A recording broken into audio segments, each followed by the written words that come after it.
formally announced Sunday it intends to apply for membership into the Western NATO military alliance, ignoring Russian President Vladimir Putin's warning that the move would negatively affect peaceful relations between the neighboring countries. President Sauli Niinistö and Prime Minister Sanna Marin announced the NATO membership bid at the presidential palace in Helsinki. Finland's announcement that it is seeking entry into the 30-member U.S.-dominated military alliance had been expected in the wake of Russia's invasion of Ukraine on February 24th. Finland's neighbor to the west, Sweden, is also expected to seek entry into the alliance, ending 2 centuries of military non-alignment. Sweden's governing party on Sunday dropped its opposition to joining NATO.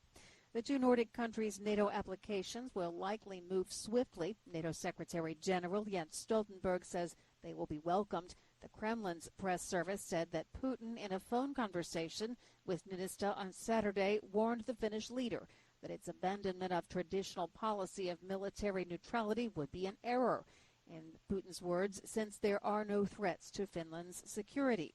Niinistö told CNN's State of the Union that his phone conversation with Putin was businesslike. He said he was surprised Putin took the news about Finland's NATO bid so calmly. Ukrainian band Kalush Orchestra won this year's Eurovision Song Contest with its hit Stefania.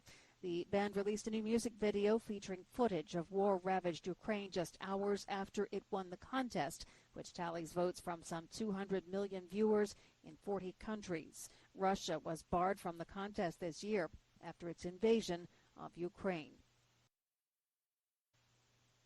U.S. Senate Minority Leader Mitch McConnell led a delegation of Republican U.S. senators on a visit to Ukraine on Saturday. Ukrainian President Zelensky said the visit was a powerful signal of bipartisan American support for Ukraine. Zelensky urged the lawmakers to recognize Russia as a state sponsor of terrorism, according to English-language newspaper The Kyiv Independent. He also urged the senators to impose stronger sanctions on Russia. Meanwhile, the G7 meeting in Germany vowed to put more pressure on Russia with fresh sanctions and said it would never recognize the borders the Kremlin is attempting to redraw through force. A prominent Democrat running for the U.S. Senate seat in Pennsylvania has suffered a stroke. AP correspondent Ben Thomas has that story. His campaign says Lieutenant Governor John Fetterman is on his way to a full recovery. He went to the hospital Friday because he was feeling unwell, but in a statement, Fetterman says he's now feeling much better, and doctors have told him he didn't suffer any cognitive damage from the stroke. Fetterman adds he will stay in the race, and his Senate campaign isn't slowing down one bit. The 6'8", 52-year-old has been open about his push to lose weight in the past. Fetterman is considered the leading candidate among the 4 Democrats running in Tuesday's primary. I'm Ben Thomas. Okinawa Governor Danny Tamaki has urged Japan's central government to do more to reduce the U.S. military presence in the southern island group as it marks the 50th anniversary of its return to Japan after 27 years of American rule. VOA's Tommy McNeil has more. Tamaki said Sunday that Okinawa has come a long way since the devastation of World War II and nearly 3 decades of U.S. rule, which ended when it reverted to Japan on May 15, 1972. But the tiny island group's years-long demand for the mainland to share its security burden remains unresolved. Today, a majority of the 50,000 U.S. troops based in Japan under a bilateral security pact and 70% of military facilities are still in Okinawa. Tommy McNeil, VOA News, Washington. World leaders descended on the United Arab Emirates on Sunday to offer condolences to new leader Sheikh Mohammed bin Zayed Al Nahyan on the death of his half-brother, President Khalifa bin Zayed, in a show of support to a key regional player.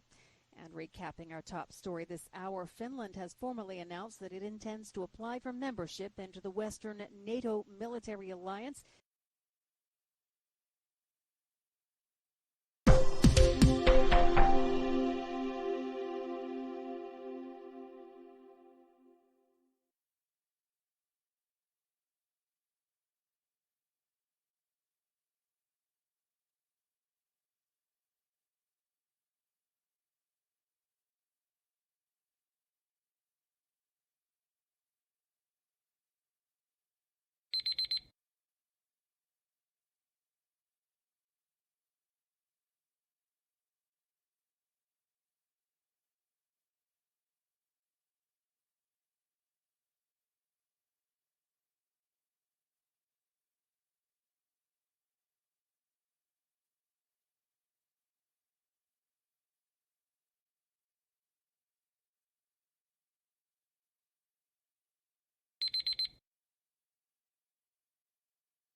Hi, thank you for watching. I hope the videos are useful for you. Please subscribe to my channel using the button below.